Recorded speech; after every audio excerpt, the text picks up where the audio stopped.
अस्सलाम वालेकुम students. Exercise 6.4 के क्वेश्चन नंबर 2 पर बात करेंगे। हमारा जो क्वेश्चन है, 2 dice, 1 red and the other green. मेरे पास तो दोनों एक जैसे हैं, सो ये आपको समझाने के लिए मैंने रखे हैं 2 डाइस। आर रोल्ड साइमल्टेनियसली, इन दोनों को एक साथ रोल करते हैं इस तरह से। तो student, the number of dots on the tops are added. Find the probability of getting a sum of 8. यानी कि हमने ये जो 2 डाइस हैं इसे रोल किए, तो इनके ये जो डॉट्स हैं इनको सम करें। तो सम करें तो 8 आने की जो प्रोबेबिलिटी है वो कितनी होगी। तो यहाँ पर देखें, यहाँ पर जो नंबर आया है वो भी 8 ही आया है। तो 8 आने की प्रोबेबिलिटी कितनी होगी, और इन डॉट्स को सम करें तो 10 आए, तो 10 आने की प्रोबेबिलिटी कितनी होगी, और 12 आने की प्रोबेबिलिटी कितनी होगी। तो स्टूडेंट, सबसे पहले हम क्या करते हैं, सबसे पहले हम सैम्पल स्पेस बनाते हैं कि टोटल आउटकम्स कितने होंगे। जब हम जो ये 2 डाइस हैं रोल करते हैं, तो इनमें टोटल आउटकम्स कितने निकलते हैं, कौन कौन से रिज़ल्ट आ सकते हैं। तो आइए देखते हैं। तो जो सिंपल सॉल्यूशन लिखेंगे, सॉल्यूशन यहाँ पर फॉर सपोज ये जो एक डाइस है उसमें अगर 1 आ रहा है तो दूसरे में भी रिज़ल्ट 1 आ रही है। अगर पहले डाइस में 1 रिज़ल्ट आ रही है तो दूसरे में 2 आ रहा है। इस तरह से ये पहले में भी 1 आया तो दूसरे में भी 1 आया। अगर पहले में 1 आया तो दूसरे में 2 आया, और अगर पहले में 1 आ रहा है तो दूसरे में 3 आ रहा है। फॉर सपोज पहले में ये 1 आया, दूसरे में 3 आया, और जो पहले में 1 आया तो दूसरे में 4 आ रहा है, और पहले में जो 1 आ रहा है तो दूसरे में 5 रिज़ल्ट आ रही है, और पहले में 1 आ रही है रिज़ल्ट तो दूसरे में 6 आ रहे हैं।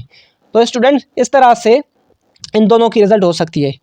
अगर इस तरह से रिज़ल्ट भी हो सकती है कि पहले डाइस में 2 आए और दूसरे में 1 आए। तो इसमें अगर 2 आए, फॉर सपोज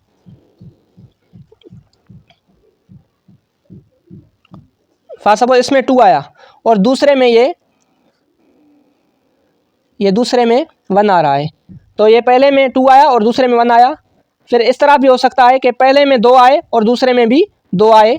इस तरह से ये पहले में 2 आया है तो दूसरे में भी ये 2 आ गए। अगर पहले में 2 आ रहे हैं तो दूसरे में 3 आ रहा है। पहले में अगर 2 आ रहा है तो दूसरे में 4 आ रहा है। अगर पहले डाइस में 2 आ रहा है तो दूसरे में 5 आ रहा है। अगर पहले डाइस में 2 आ रहे हैं तो दूसरे में 6 आ रहा है। तो ये भी पॉसिबिलिटीज़ हो सकती है।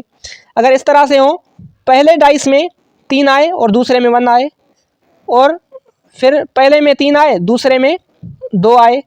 अगर पहले में 3 आ रहा है तो दूसरे में भी 3 आ रहा है।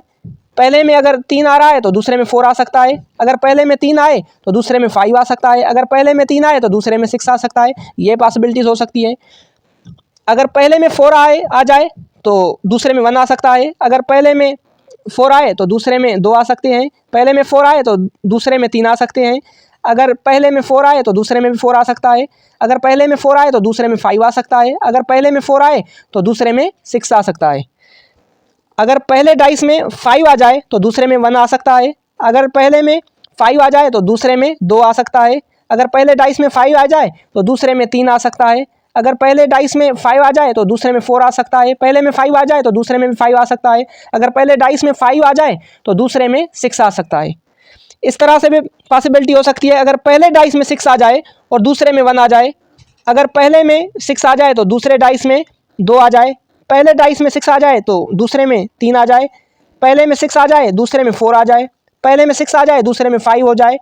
अगर पहले में 6 आ जाए तो दूसरे में भी 6 आ सकता है। तो स्टूडेंट्स, ये तमाम पॉसिबिलिटीज़ जो हैं ये आ सकती हैं। तो आप इनको काउंट करेंगे तो ये टोटल जो आउटकम्स हैं ये 36 बन रहे हैं। अब हमें देखना है कि ये जो 2 डाइस इस तरह से रोल कर रहे हैं तो 8 आने की प्रोबेबिलिटी कितनी होगी। इन दोनों का सम करेंगे। ये जो डॉट्स हैं ऊपर वाले, इनको ऐड करेंगे तो 8 आए, तो 8 कितनी बार आ सकता है ये देखना है। तो 8 की प्रोबेबिलिटी क्या होगी। नंबर 1, 8 आने की प्रोबेबिलिटी। स्टूडेंट, 8 आने की प्रोबेबिलिटी क्या है। तो 8 देखेंगे, 8 ये 1 और 6 ये जो है ये 7 होगा, ये 1 और 5 6 होगा, 1 और 4 5 होगा। तो इन सभी में 8 नहीं आ रहा, अगर इनको ऐड कर रहे हैं तो 1 6 7 1 5 6 1 4 5 आ रहा है, 1 3 4 आ रहा है, 1 2 3 आ रहा है, 1 और 1 2 आ रहा है। तो स्टूडेंट यहाँ पर देखें 2 और 6 यहाँ पर इनको सम कर रहे हैं तो 8 आ रहा है, और यहाँ पर इन दोनों को 3 और 5 को सम कर रहे हैं तो 8 आ रहा है। इन 4 और 4 को, इसमें भी 4 है इसमें भी 4 है, यहाँ पर भी इन दोनों को सम कर रहे हैं तो 8 आ रहा है, और यहाँ पर 5 और 3 को ऐड कर रहे हैं तो 8 आ रहा है, और स्टूडेंट यहाँ पर 6 और 2 को ऐड कर रहे हैं तो 8 आ रहा है। तो हमारे जो फेवरेबल आउटकम्स हैं ये रिजल्ट्स आ सकती हैं 1 2 3 4 5, 5 हमारे जो हैं फेवरेबल आउटकम्स हैं। तो न्यूमरेटर में हम फेवरेबल आउटकम्स रखते हैं और अपान में टोटल आउटकम्स रखते हैं। टोटल आउटकम्स जो हैं वो 36 हैं। तो 8 सम ऑफ 8 आने की जो प्रोबेबिलिटी है वो 5/36 है। ये है हमारा जो सेकंड क्वेश्चन है। सेकंड क्वेश्चन, सम 10 आने की प्रोबेबिलिटी क्या है, 10 आने की। तो स्टूडेंट्स 10 देखेंगे कि 10 कहाँ पर सम आ रहा है 10। तो यहाँ पर देखेंगे कि 4 और 6 से 10 आएगा, यहाँ पर 4 और 6 से 10 आ रहा है, यहाँ पर 5 और 5 से 10 आ रहा है, और 6 और 4 से 10 आ रहा है। तो यहाँ पर 10 जो आ रहा है वो 3 पॉसिबिलिटीज़ हैं। तो स्टूडेंट यहाँ पर 3 फेवरेबल आउटकम्स हैं जिनमें 10 आ रहा है, और टोटल जो आउटकम्स हैं वो 36 हैं। तो इन दोनों नंबर पर 3 की टेबल लगाएंगे, इस पर 1 टाइम, 3 की टेबल 3 पर 1 टाइम और 36 पर 12 टाइम। तो 10 आने की जो प्रोबेबिलिटी है वो 1/12 है। और स्टूडेंट्स हमारा जो लास्ट पार्ट है इसका नंबर 3, सम ऑफ 12 आने की जो प्रोबेबिलिटी है वो कितनी होगी। तो 2 डाइस रोल करें तो 12 कब आएगा, जब 6 और 6 आ जाए। दोनों जो डाइस हैं ये भी 6 आ जाए, ये भी 6 आ जाए और ये भी 6 आ जाए। इनके अलावा कोई भी पॉसिबिलिटी नहीं है 12 आने की। ये भी 6 और ये भी 6, तो ये 12 डॉट्स हो जाएंगे।